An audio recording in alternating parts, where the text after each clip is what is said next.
Good morning students. Myself Dr. Sujata Mathur, Associate Professor in Botany, BBD Government College, Chimanpura. आज हम MSc final का 12th paper advance plant pathology second में plant pathology की terminology पढ़ेंगे। Plant pathology में कई सारी टर्म्स यूज में आती हैं। सबसे पहले हम डिजीज़ के बारे में पढ़ेंगे कि व्हाट इज़ डिजीज़। तो डिजीज़ क्या होती है?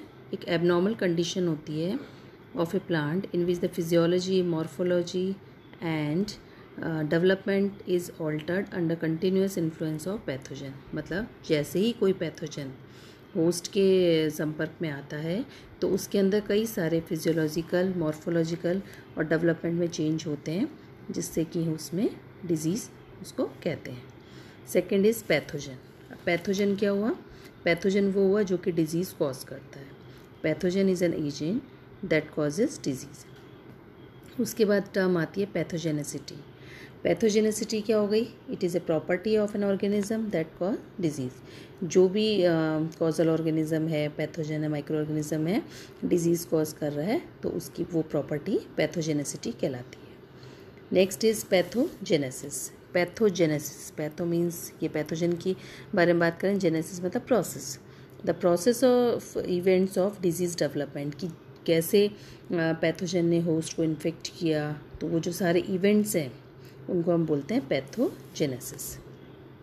नेक्स्ट आता है कॉजल ऑर्गेनिज्म। कॉजल ऑर्गेनिज्म क्या हुआ? जो पैथोजनी हो गए, जैसे ये फंजाई, बैक्टीरिया, निमेटोड जो कि डिजीज़ कॉज कर रहे हैं। The micro organisms which causes disease are called causal organism like fungus, bacteria, nematodes etcetera. इसके बाद आता है पैरासाइट। पैरासाइट्स क्या होते हैं कि पैरासाइट्स जो होते हैं they are mostly causal organisms होते हैं। ये जितने भी कॉजल ऑर्गेनिज्म हैं वो पैरासाइट्स ही हैं। तो organism which depends on living organism totally और पार्शियली, मतलब ये किस पे लिविंग ऑर्गेनिज्म पे डिपेंड कर रहे हैं, पूर्ण रूप से या partially. Saprophytes, sapro means dead decaying. तो organisms which depends on dead decaying matter totally और वही partially is called saprophyte। Then disease cycle। disease cycle क्या होता है? disease cycle is a chain of events in the disease development। कोई भी disease जैसे develop हो रही है तो उसके अंदर जो चेन होती है उसको हम बोलते हैं डिजीज़ साइकिल। कहाँ कब इन्फेक्शन शुरू हुआ और डिजीज़ हो गई वहाँ तक का। इसके बाद आती है infectious organism. and organisms which may be transmitted from disease host to plant to healthy plant and is capable of inciting the diseases in favorable condition। जब कभी favorable condition होती है तो उसमें जो ऑर्गेनिजम्स होते हैं जो कि डिजीज़ प्लांट्स से डिजीज़ को ट्रांसमिट करके कहाँ ले जाते हैं, हेल्थी प्लांट्स में, उसको बोलते हैं इन्फेक्शियस ऑर्गेनिज्म। इन्फेक्शियस डिजीज़ क्या होंगी? इन विच a transmissible causal organism is a part of causal complex। Example viral disease. तो ये सारे डिजीज़ मतलब कौन सी होगी? जो कि एक जैसे मानो अगर अपन प्लांट की बात करें, एक प्लांट से दूसरे प्लांट में जाती है तो इनको बोलते हैं ट्रांसमिसिबल या इन्फेक्शियस डिजीज़।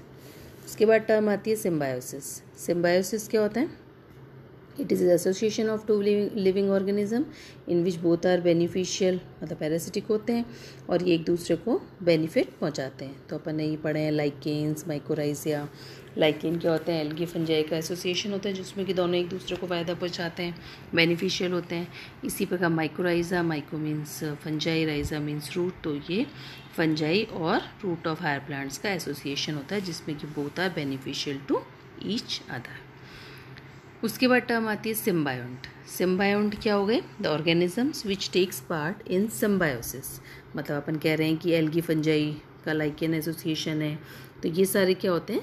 सिम्बायोंट, जैसे लाइकेन, एल्गी और फंजाई। उसके बाद में आता है टर्म आती है प्राइमरी इनोकुलम। प्राइमरी इनोकुलम क्या होता है? When the source of primary inoculum serves as infective agent it becomes primary inoculum. Secondary क्या हुआ? When the host become diseased. तो उसमें तो क्या मतलब सबसे पहले जो पैथोजन है प्राइमरी में तो क्या हुआ? सबसे पहले पैथोजन जो है उसने होस्ट को इन्फेक्ट किया तो वो हो गया प्राइमरी इनोकुलम।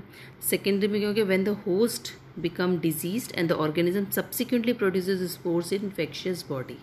मतलब पहले से ही जो इसमें क्या हुआ, जो होस्ट था वो पहले से ही कैसा है, डिजीज्ड है, और उसके बाद जो माइक्रो ऑर्गेनिज्म जो पैथोजन है उसको वो क्या कर रहा है, स्पोर्स और इन्फेक्शियस बॉडी प्रोड्यूस कर रहा है।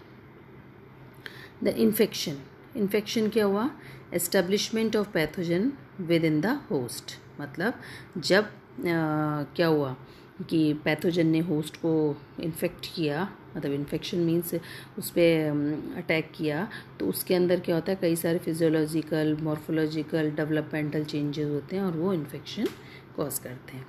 इसके बाद आता है incubation period, the interval between infection and appearance of first symptom of the disease, मतलब कि हमने कहा कि जब पैथोजन जो है उसने होस्ट को इन्फेक्ट किया और उसके बाद जब उसमें डिजीज़ के सिम्टम्स आए, जैसे कि प्लांट डिजीज़ की अपन बात करें, किसी में गॉल्स बन गई, किसी के अंदर स्पॉट्स आ गए, रस्ट हो गई या स्मट्स हैं, तो ये सारे जो हैं सिम्टम दिखने लग जाएं किस किस के बीच, infection and appearance of symptom, तो उसको बोलते हैं हम इंक्यूबेशन पीरियड। इसके बाद टर्म आती है डिजीज़ डेवलपमेंट। डिजीज़ डेवलपमेंट क्या होता है कि it is an chain of events which occurs between the time of infection and complete expression of disease. तो इसके अंदर क्या होता है कि डिजीज़ डेवलपमेंट का वही, ये भी एक चेन है एक तरह की, जो कि इन्फेक्शन के टाइम से शुरू होकर कंप्लीट, मतलब जब सिम्टम्स भी आ गए और पूरे प्लांट के अंदर डिजीज़ दिख रही है, उसके बीच को हम बोलते हैं डिजीज़ का डेवलपमेंट। फिर आता है सिम्टम्स। सिम्टम्स क्या होते हैं, the progression of external evidence of disturbance of the morphological and physiological process of the host plant. Symptoms अपने पहले पढ़ा था कि सिम्टम मतलब कि जब पैथोजन जो है उसने होस्ट को इन्फेक्ट कर दिया, तो इन्फेक्ट करने के बाद धीरे धीरे उसके अंदर क्या होते हैं, उसकी जो फिजियोलॉजी है, मॉर्फोलॉजी है, ये सब डिस्टर्ब होने लग जाती हैं, और ये डिस्टर्ब हो जाती हैं तो इसमें क्या कुछ परिवर्तन हमें प्लांट पार्ट में दिखाई देने लग जाते हैं। इन परिवर्तन को हम क्या बोलते हैं, सिम्टम्स। इसके आगे की टर्म्स हम अगली क्लास में पढ़ेंगे। Thank you.